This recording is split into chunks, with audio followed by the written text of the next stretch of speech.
very high equity board. Whenever there's ace-ax, high cards, that means button versus big blind, and the button, the big blind, just he is one of the first hands he's going to be three betting from his range. Is going to be these high. So these are very high equity boards. However, I think something people maybe make a mistake here is if you look at how we play this board, is we actually end up using a lot of min betting here. I think I only allow 25%, but min bet is mostly used here. And if you look at what hands actually want to go big, it's much smaller portion of the range than I would say a lot of people will think. And the one big reason why the min bet is so effective on this kind of board is we're betting one big blind or 25% here, and we are getting 44% worth of folds. So by betting one big blind on ace jack six, we're fucking up 50%, almost 50% of the hands from out of position. And that's obviously, really, really good result. And as you can see here, king eight with a diamond, with the eight of diamonds is actually even starting to fold king seven.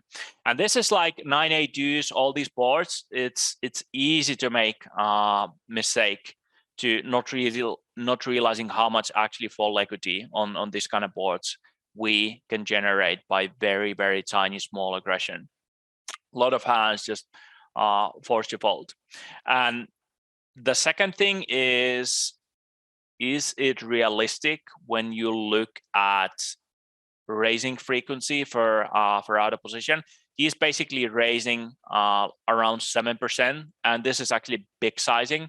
So versus one big blind, this is pretty much like 75% of the pots, like relatively big.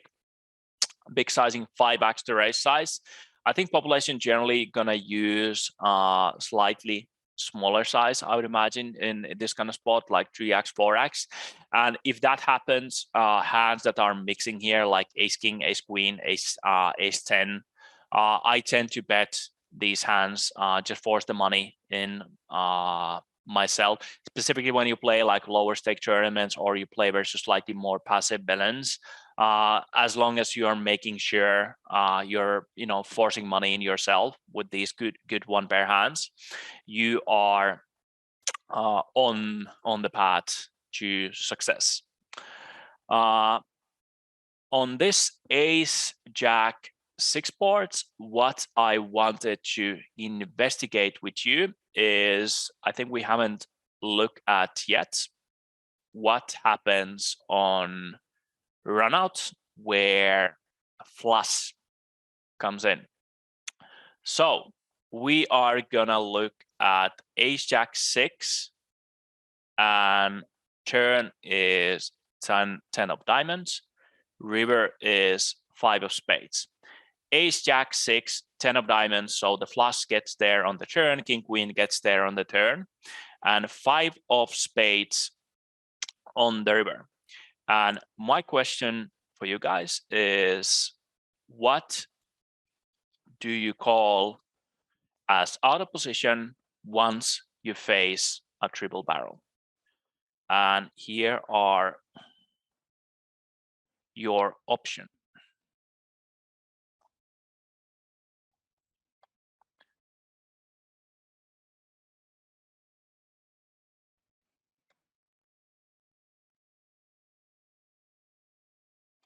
And you can reply by call or fold emoji with these hands. Queen 10 with a queen of diamonds, ace 5 with the ace of diamonds, 10-6, which is two pair, no diamonds, and king jack with a king of diamonds. Oh, Jesus, they're so tiny. Fold, call, call. Right.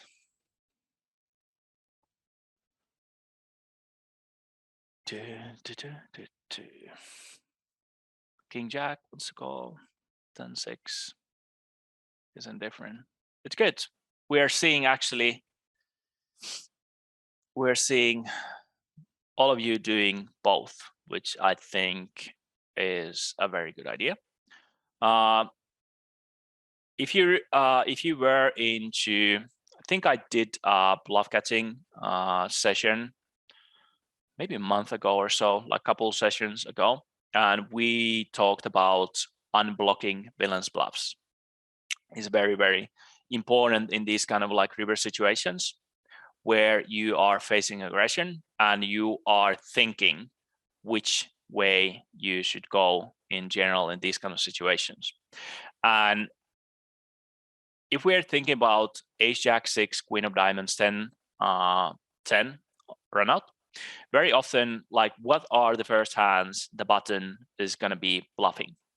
If he bluffs, having a diamond is usually a pretty good idea. And if we look at in position range, like something like king 9 with a king of diamonds, queen 9 with a queen of diamonds, 10-9, 10 of diamonds, probably like pretty good one. But these are probably one of the first hands that the villains will be using once they start tripling in this kind of spots. So at the first, something like queen 10 could feel like decent bluff catcher. Yeah, we block king queen, we block some queen high flushes. But what is more important in this kind of spot is actually you block big part of what the villain will be bluffing in this kind of spots. Whereas, like, if we think about something like ace 5 with the ace of diamonds, that is what I would call a clean bluff catcher. Very straight, very clean, unblocks every single bluff that the villain, maybe something like the villain opens like king 5 with a king of diamonds. The 5 has, some bad blockery, but in general, very, very clean. And as you all saw it, like 10 guys were basically calling it. Very, very good bluff catcher. 10-6 is clean also, with the one kind of like, maybe we can call it like bad side effect, not having any kind of diamond blocker in his hand. But usually in these kind of spots, it's better to have lowest diamond blocker than the highest, unless it's specifically ace-x.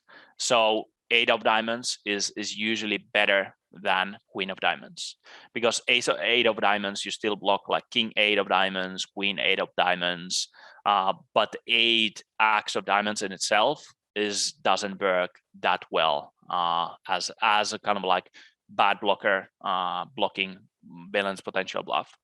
King jack, I think, is similarish to queen 10 in a way. Here, however, like if you face a triple, king queen is usually strong enough, so it's going to be interesting to see on the river what is going on here. So villain bets, we call turn 10 of diamonds, check. Villain uses kind of like middling sizing.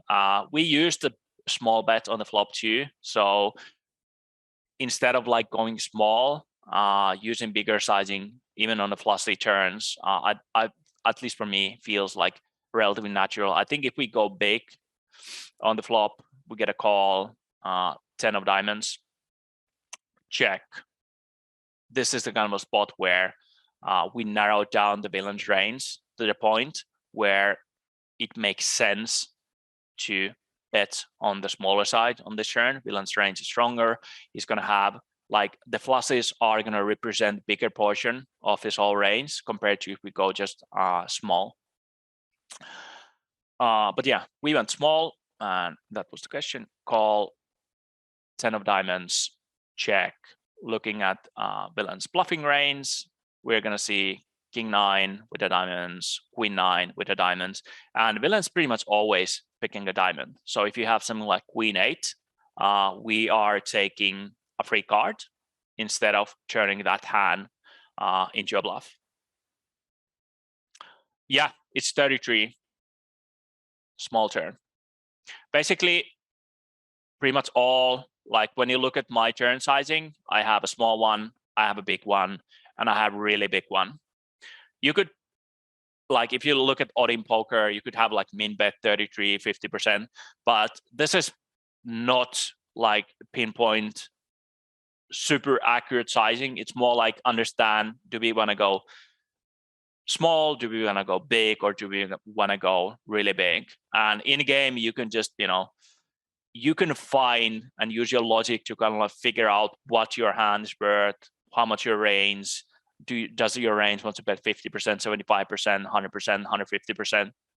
That's your job in game. And the more you play around, the better you will be in this spot. Aces spear checking, kings spear checking, queens spear checking, jacks and tens doing more betting, unblocking ace-x that will continue very, very often.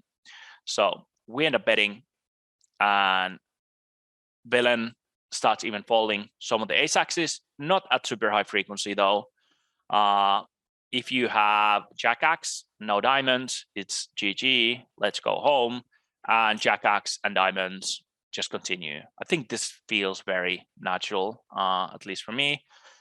If you look at raising frequencies, not super high, and looking at raising sizing, pretty much turn is a min raising spot.